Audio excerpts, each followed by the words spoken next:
That's not just a signal. That's a call for war.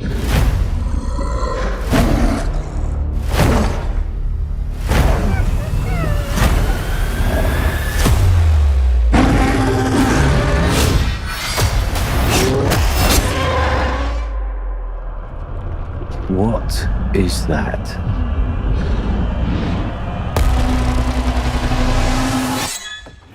Godzilla x Kong: The New Empire. Man, after -1 we get this. Godzilla fans are eating, I tell ya. Although they are very different films, Godzilla -1 is a sobering political thriller masterpiece about the monsters of war and survivor's guilt, and this is giant monsters destroying iconic human landmarks, eating each other, beating bitches with other bitches.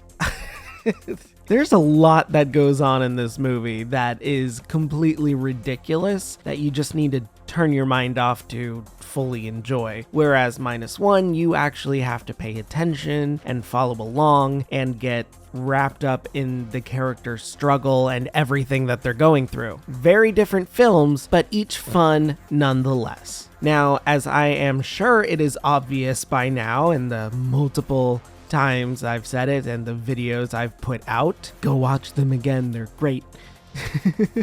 I am a huge Godzilla nerd and fanboy, so this review is likely going to be very biased, but I definitely have thoughts both good and bad about this movie. Overall, I liked it. It has plenty of spectacle and long, entertaining monster fights, but on the other hand, it also has quite a few issues holding it back from being something really good or great. A sequel hasn't been greenlit as of yet, as of writing anyway, and I will absolutely not be happy if this is somehow the last Legendary Pictures Godzilla we get. I don't see that happening though. Godzilla is just such a huge name, pun intended, so I guess we'll see. This movie, compared to the previous movies, Godzilla vs. Kong and Godzilla King of the Monsters, is very much the weakest out of the three. It's still a fun time, but it suffers a lot of the same problems of the last few films, but just being much more obvious in this one. I think because the story is a lot simpler and it doesn't have to throw as many callbacks to classic Godzilla lore or Kong lore, I guess, and the humans are way less important than ever before, except for one. This film does have a different, more light-hearted tone in general, and definitely feels like a middle movie instead of a full arc of a trilogy. So what is this movie even about? The story mostly follows Kong as he searches through the hollow earth to find more of his species. Godzilla, however, remains on the surface, gathering power for an unknown reason. It seems to connect with the strange psychic signal that the native girl connected to Kong, named Gia, is able to pick up on. This leads the monsters to finding more Kongs and other stuff I won't spoil that ends up with King Kong and Godzilla needing to team up again. Because of course, everyone just wants to see these guys team up and do maybe a little rivalry fight, but team up overall. It's like GMK. Right away, I'll say it is very odd that Godzilla gets top billing here. He's in the movie for a decent amount. I mean, you see a good chunk of him, sure, and he does a lot of things, but the focus is on Kong for pretty much the entire movie. It definitely is a Kong movie, not a Godzilla movie. He's second fiddle to a movie where it's his name first, so it's a little weird to have that. Godzilla doesn't play any major role until the climax, and the focus is mostly spent on Kong with a new baby Kong and exploring Hollow Earth and even newer areas inside it. I don't mind that direction, but this should have been made more easily known to be a Kong movie instead of a Zilla one. The action is a lot of fun too, with great foreshadowing and character growth between Kong and the new world he finds himself in, which gave me a shit ton of God of War vibes. You tell me this bearded gorilla wielding an axe and grunting a lot while taking down giant monsters with a smaller, brown, orangish gorilla boy doesn't give you Kratos and Atreus vibes. It is wild how on point it is. There are several times where Kong stares at this new character and you could just imagine Kratos going, boy, boy, boy, boy, boy, boy, boy, Boy. It's bizarre and it fits really well for some reason. So I guess that gives credence to the new God of War show coming out. So I guess we'll see. Kong himself is definitely way more emotive and expressive than ever before, which on one hand is really cool, but on the other is a very weird thing to see when he isn't supposed to be fully sentient. But here he goes, giving nods and very human body language and sign language, along with all of the others of his race doing pretty much the same sans sign language. It is very odd, especially funny given the trailer for Kingdom of the Planet of the Apes was before this. Kingdom of the Apes, Fallen Empire.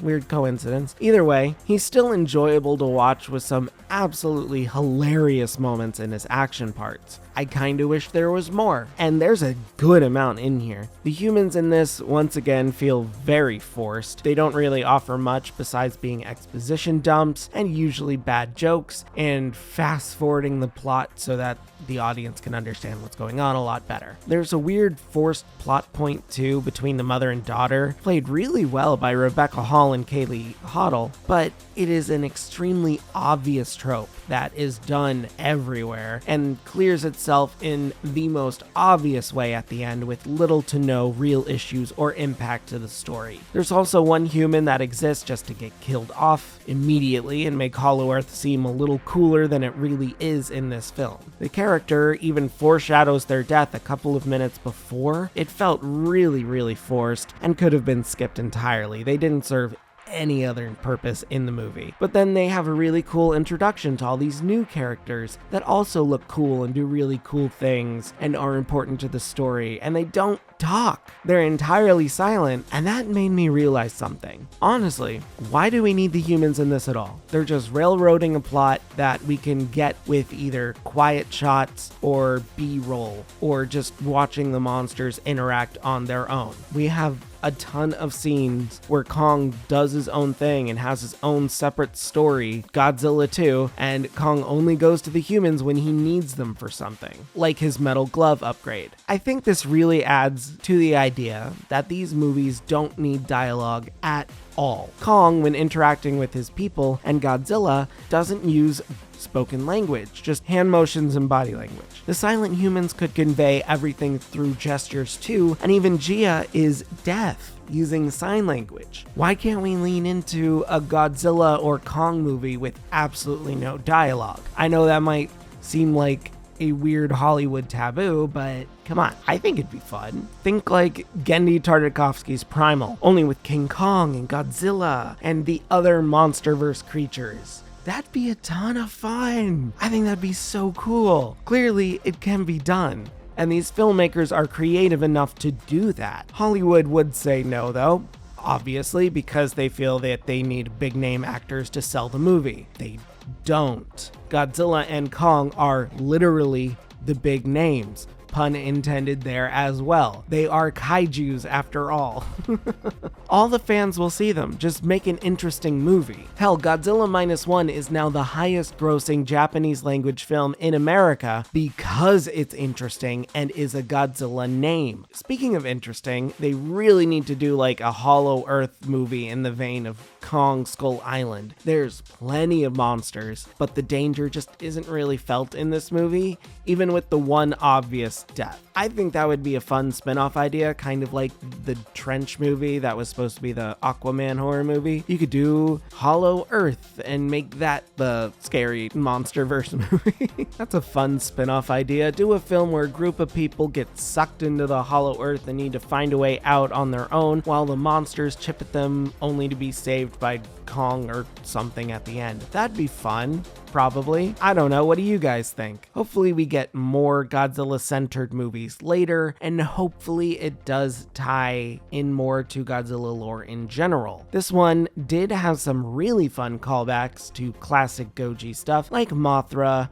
and Psychic Children. Yeah, I know, it sounds ridiculous, but watch my other thing going over all of the other Godzilla movies. There are so many psychic kids in Godzilla lore. It is ridiculous. Not even with Mothra lore, because she always has the little twin fairies known the Cosmos or the Shibijin, but no, now we have psychics in the Monsterverse. Cool, sure, I'm done with that. That's campy.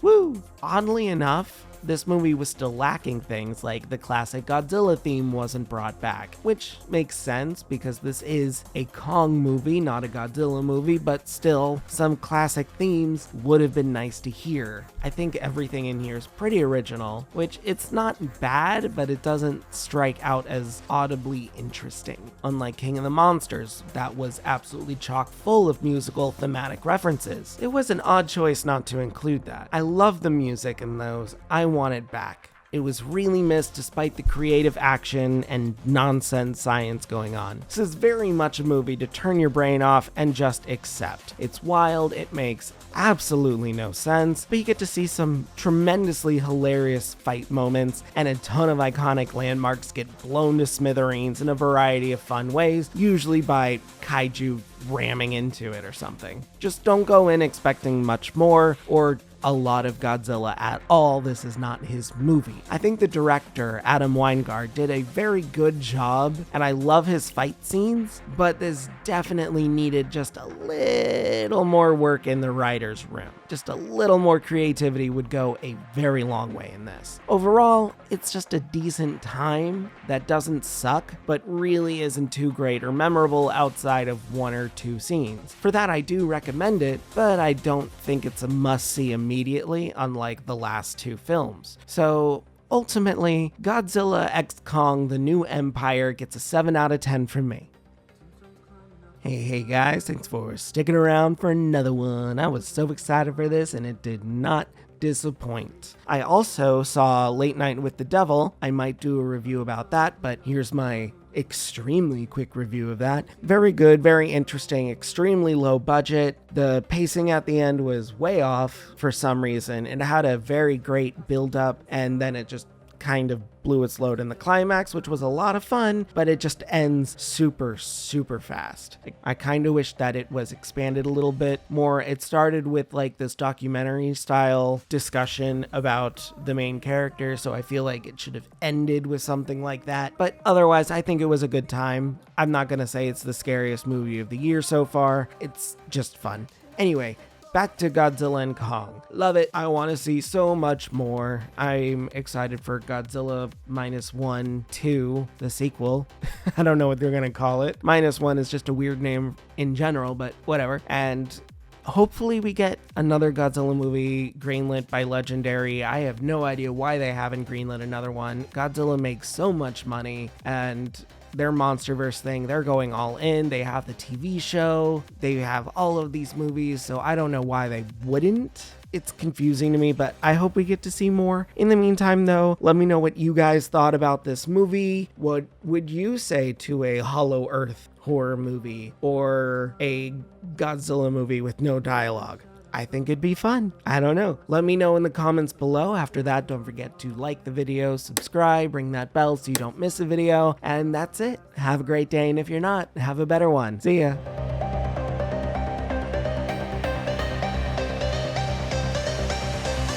I'm just a ghost in your stereo. The fading memory of a shipwreck in the undertow. You're just a lost soul. And I'm just a ghost in your stereo.